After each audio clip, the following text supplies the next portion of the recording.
Melissa was one of our early colleges, and I remember it. Do you know, it feels like ages ago, Melissa, since I came to see you. It does. It just feels ages ago, doesn't it? But I suppose it's a couple of years ago now, isn't it?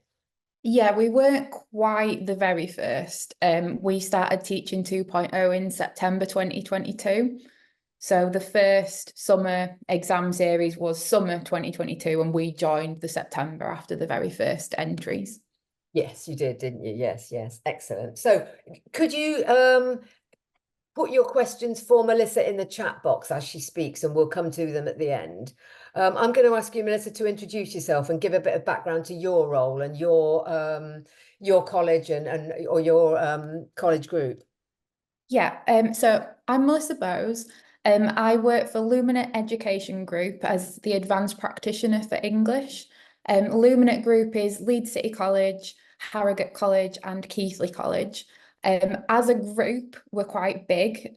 We had 3,600 entries this summer for 2.0, and about 4,000 entries for maths. So we are quite large. My role is as part of the central English and maths team. So we have a little team of 5 where we kind of deal with curriculum and planning and things. And our English and maths teachers are all based in curriculum areas. There's about 100 people now that have something to do with teaching English. So we're very spread out across different departments and also geographically as well with our different campuses that we have. Yeah, that's us really. So we joined 2.0 in September 2022. We were there near the beginning, and we're really feeling quite positive about it. This has just been our second big exam series now. And yeah, we're looking forward to hopefully another set of positive results in the summer. Okay, so taking you back to the beginning, Melissa, how did you find out about it? So the reason that we started looking at what exam board that we were teaching, I actually came from teaching in secondary, and I'd been teaching in a large secondary school for 10 years, which was a different exam board. And when I started this role, it was a different exam board again. And my first look at it was, this looks difficult. Why are we teaching this exam board to this kind of cohort of learners? And the only real answer that people had for me was, we've always taught it. And that a lot of the schools that feed into us, they taught that exam board. But it kind of caused us to have a bit of a think, like, are we doing this because we've always done it? Is that really the best thing that we should be doing? So we actually went through every GCSE English specification and we made a massive spreadsheet and we started looking at how do they ask their questions and how are they structured and like what are they asked to do in the writing tasks. And we had a big kind of shake up of what are we going to do? Are we going to stick with this or are we going to be brave and try something new? And as part of our search, we came across 2.0. So this started happening in kind of January 2022. And some of the colleges that we had contacts with were teaching it on the very first go. So we reached out to those people and asked them, like, how is it going? And people that we had contact with were letting us know that they were really positive about it. We decided not to wait for their exam results before we went and thought, right, okay, we're going to do this. And then we spent the summer of 2022 kind of teaching our staff that we were going to make this big change, putting resources in place and things to support them, ready to make that start in September 2022. The thing that really attracted us to it, so in our big spreadsheet of what GCSE can you actually teach, the real positive with 2.0 for us was the logic that it goes from small questions to big questions and really leads the students through that exam paper. So when they're asked to answer about text 1, it's a short question on text 1, then it's a longer question on text 1, then it's a question about text 2 that's a short one, longer question about text 2, and then they're asked to compare on paper 2. Whereas the exam board we were coming from, the second question was asking them to write about both texts when they hadn't answered about the second text yet. And we found a lot of our learners got really confused with that and found that quite difficult. to answer on something that they hadn't really had the opportunity to get their heads around. So for us, the logic of the reading side, where it goes small, slightly bigger, and then you're having to write about both of them, just made a lot of sense. And then for the writing, we really liked that there's a choice of question, because what we were finding, particularly on transactional writing, probably more than creative, was sometimes learners didn't understand the question. So if they were being asked, to write about something to like the local council, and they didn't understand the context of what that would be like writing to the local council, it just threw them completely, and then they wouldn't answer the question at all. Understandably, if you're sitting in an exam and you're a bit confused. So just having that choice of two has made an absolutely massive difference for us. And the fact you've got a little starter where you've got it's about 3 sentences that they can use in question 7, or question 8 is giving them the bullet points that they can use. And our learners generally do use what is there on that exam paper now. And that's it just kind of gives them that little bit of scaffolding, that bit of reassurance. We also liked that you don't have to use the images. The example we were teaching, it was one image, and a lot of students would write about whatever that they would choose the image question because they like to be able to see something. But having this choice of 2 and it being worded as you don't have to use it, it's just that kind of flexibility with the writing side of things that we've really found a lot of positives from. That's brilliant. Just out of interest, actually, in terms of the transactional writing, it intrigues me. Which one do your students prefer? Does it depend on the content, on the topic, or does it depend on the style of which one they choose? I think it completely depends on the topic. Sometimes with transactional, it depends on the text type as well. I know it shouldn't do, because there's not really that much of a focus on the format. But some students just prefer a certain format over another one. So yeah, I don't think anyone's going into the exam going, oh, I'm definitely going to answer question 7 because it tells me how to start it. I don't think any of them are doing that. They're very much deciding on the day based on which one kind of appeals to them. That's good though, isn't it? Because that means that they're approaching each exam as it's meant to be approached, rather than going in there with sort of a pre-prepared answer or whatever. They're actually going in there and hopefully using the material that's there, which is brilliant, actually, isn't it? That's cool. Yeah, absolutely. And one of the questions always kind of feels like it's tied a little bit closer to the text that they've read. Like they're always connected, but one of them seems to have a stronger connection than the other one does. So I think some students prefer that as well, that they'll choose the one that, that it links a little bit more, 'cause it's a bit more comforting. We have got a couple of questions, but I'll come to them at the end because I think we're going to answer quite a few of them as we go forward anyway.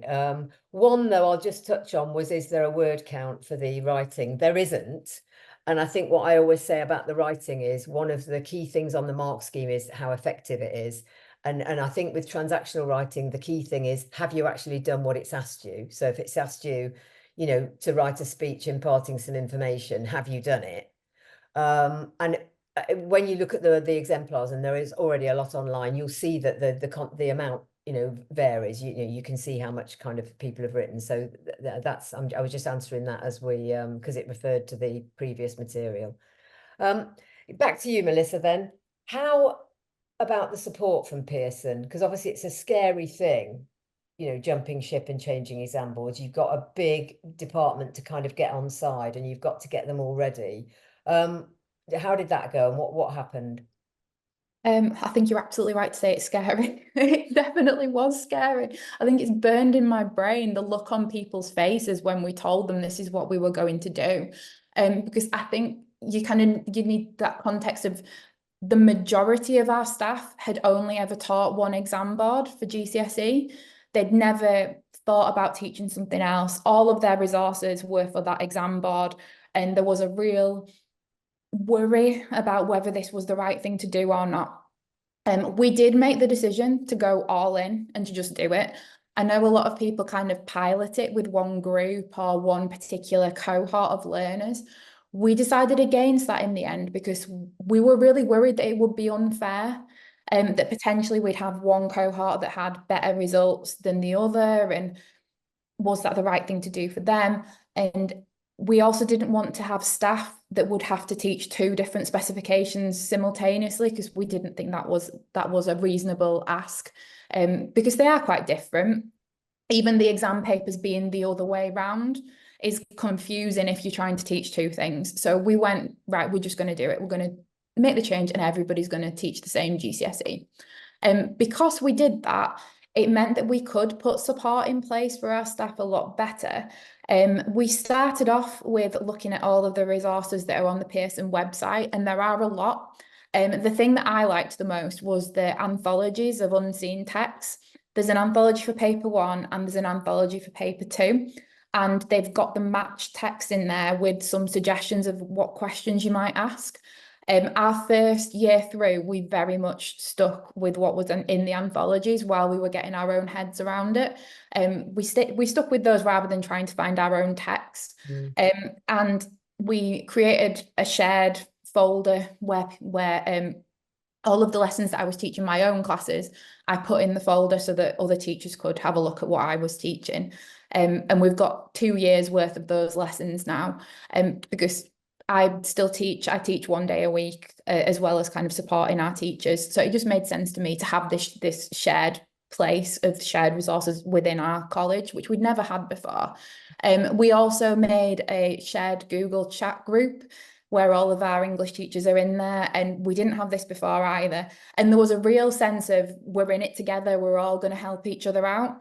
And it worked out really nicely that nobody knew more about it than anyone else. We were all kind of getting our heads around it together. People started sharing resources with each other, or, you know, asking questions like, has anyone thought about how they're going to teach language and structure? Does anyone know how much they need to write about structure? You know, all the kind of little questions that people were worrying about, it became part of this Google chat group so people could support each other. And then with Pearson's support as well, I think we were all flew in the end. We did get Julie in to do some in-person training with us. She's got a little bit of a fan club going now at Luminate College. If I ever say Julie's coming, they're like, "Oh, hooray, Julie's coming!" Genuinely, it's like a cult. She was very, very helpful. And when you see Julie in person, because if you're just swapping, no doubt you will get to meet her at some point. Staff really liked that Julie talks a lot about her experiences in the classroom. It's not this kind of you know, hypothetical thing when she talks about like what she would do if she was teaching these tricky groups and these tricky questions. So yeah, I feel like we did have an awful lot of support there, particularly in that first year that we were teaching. And now I think, you know, we're all feeling pretty confident about our results from year 2. We've really built on what we started last year.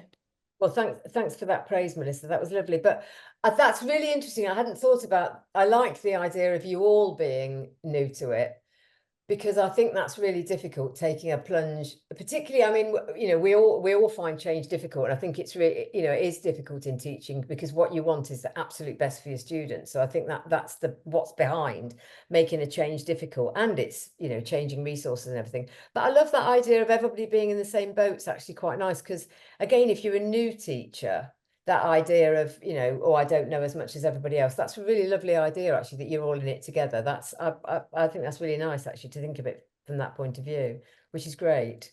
Like, once you got started, then how did it go? Like, you know, how did you introduce it to students? How did they feel? How did it happen?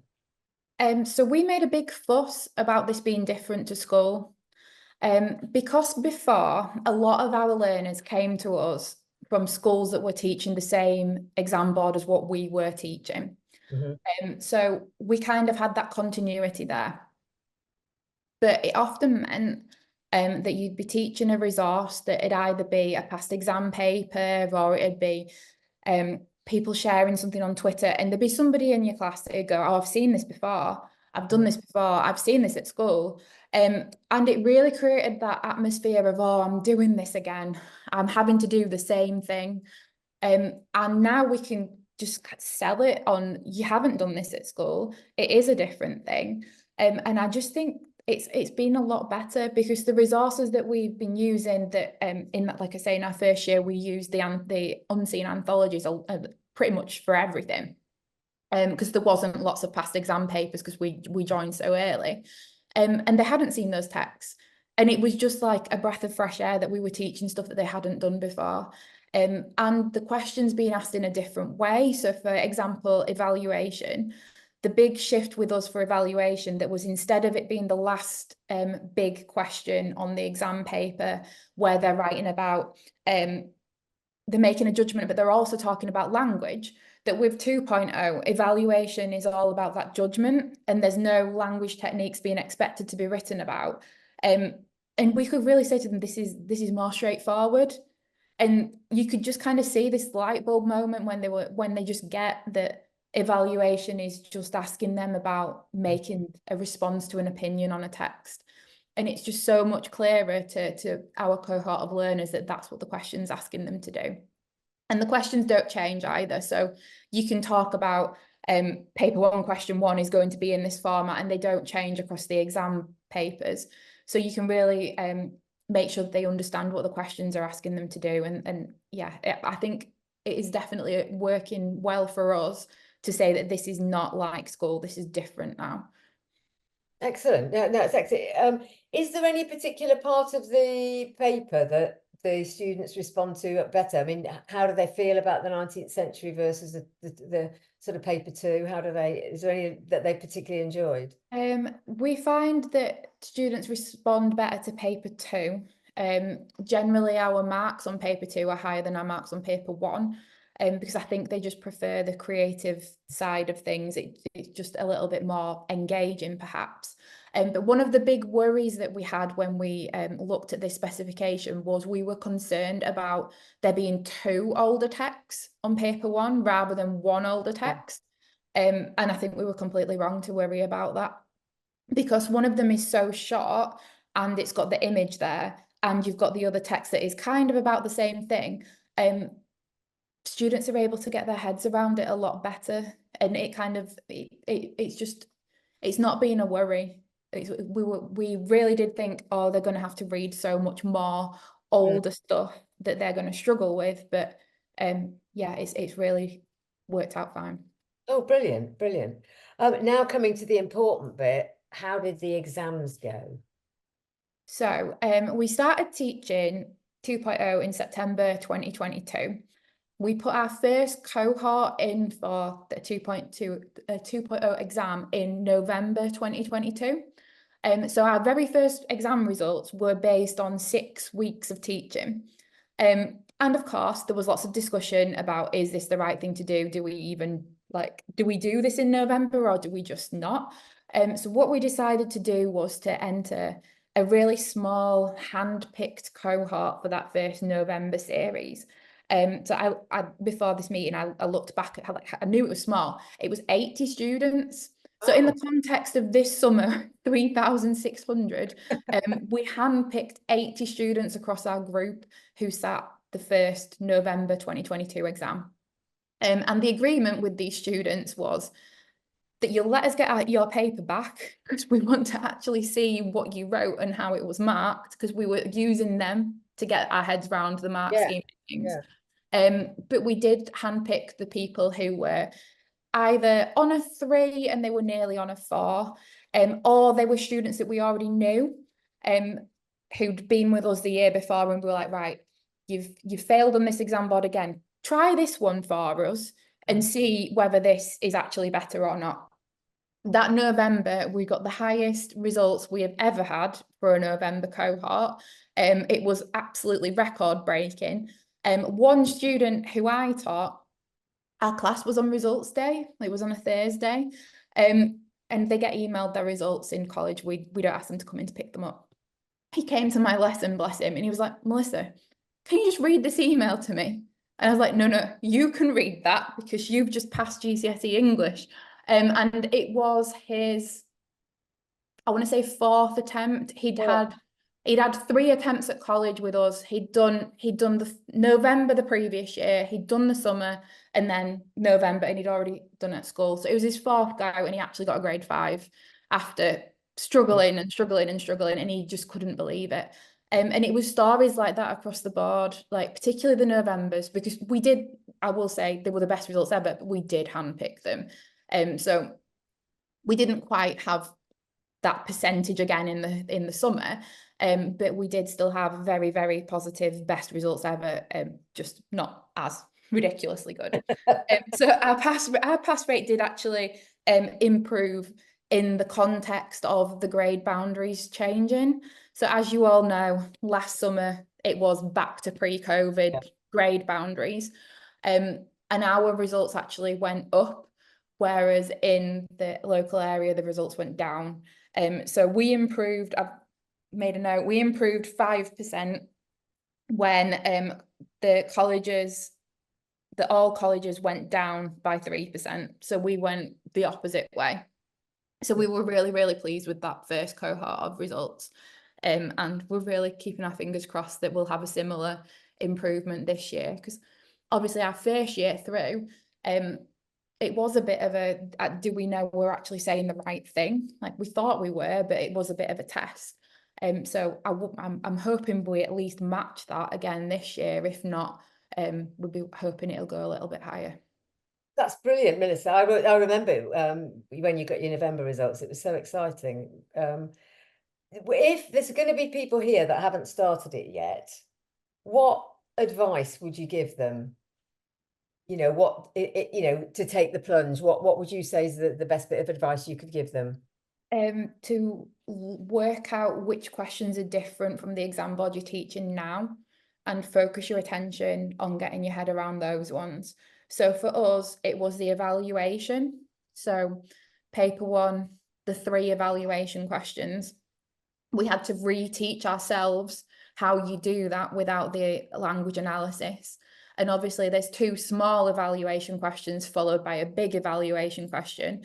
So we needed to get a better understanding of like how much to write for those, the timings. And we did that by using the advice in the Edexcel 2.0 workbook that goes with the specification. We bought one of those for each teaching department, and we found they were really useful for the staff. Probably more useful for the staff than they are for the learners. It's quite wordy and it's a bit intense. If you've got a lot of learners around that kind of 3-4 border, throwing a textbook at them is quite possibly not going to help. But for staff, it was brilliant. And we used it to, like, before we teach a certain question, look at what the guide says, write our own model answers. Are we sure we know what we're doing? And we did a lot of that, making sure before we taught it that we really understood the question ourselves. So paper 1, it was the evaluation. And paper 2, question 4, the language and structure question, we needed to make sure we understood how to do that, because there is the blocker in the mark scheme that if they don't talk about language and structure, they can't get higher than the top of band 2. We'd moved from an exam board that had its own structure question, so we needed to rejig our resources on how do you talk about both at the same time. And then paper 2, question 5, the synthesis question, where you just pull in information from both. Our learners didn't believe us that was literally all it was asking them to do. So we had to keep going around and being like, nope, no marks for that. Nope, you're wasting too much time. Because they just couldn't understand to begin with that you were literally needing to say both texts and say what the similarity between them is. In text 1, find your evidence. In text 2, find your evidence. They were desperate to overcomplicate that question. So again, we did loads of modelling with them. We did loads of crossing out the bits that weren't actually going to get them any marks. And it was a timing thing more than them not understanding like what to do, I guess. Yeah, excellent. Thank you. I think that's probably my favourite part about it. I think you've hit the nail on the head there. I think it's trying to think of the right thing to call it. It's sort of, 2.0, it's spare, isn't it? It's to my generation, it's Ronseal. You need to do what it says on the tin and leave it at that. And I think that's what makes it so accessible, I think, and that's why it's been so popular in many places. Well, we got a few questions, exam results being one of them, but I think you've covered that actually. Somebody asked whether your exam results went up, and I think you've answered that very well. What about English as a foreign language students? Do you have many, and has it been an issue with them? It's been we do have pockets where certain departments have more ESOL learners than others.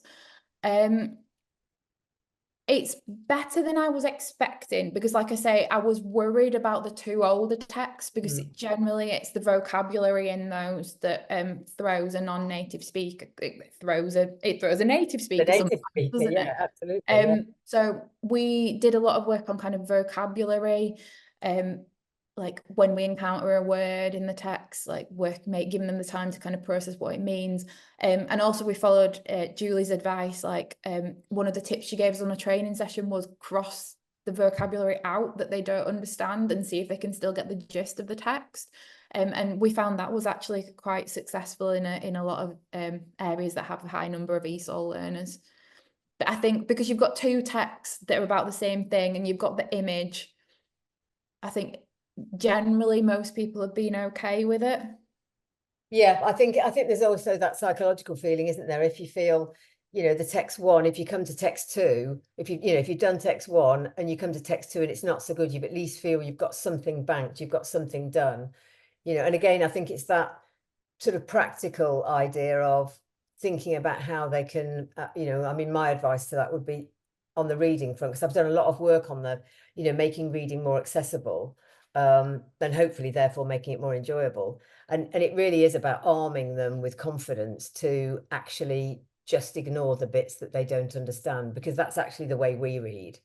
The way we read, even as experienced readers, is we read past things we don't understand, and then it kind of all filters down. And and Melissa will know this story, but I always think about my husband, who read the entirety of the Harry Potter book collection to my son when my son was little. And then they went to the cinema to see the first of the films. And of course, Hermione is actually pronounced differently to the way he had spent 7 books, I think it is, calling her Hermione. And bless him, Ben was still in that hero worship stage where he turned to his dad and said, "Dad, they've got it wrong." We still laugh about that now. But it's that idea that you can say it how you want in your mind, provided that you are carrying on with the flow of the reading. And I think that's really important, actually, is to try and build up enough confidence from the students that they don't stop when they come to a word, that they flow on, and that way they get the gist of the text. And I think that, again, the beauty of the way the questions are worded and the way the mark scheme works is that, particularly with AO2, it is going to reward them for showing their understanding of what they've read, rather than it being a kind of, if you like, a feature spotting exercise where they have to find certain things. It's actually about what have you read and how do you understand it. Anyway, thanks, Melissa. That's absolutely brilliant.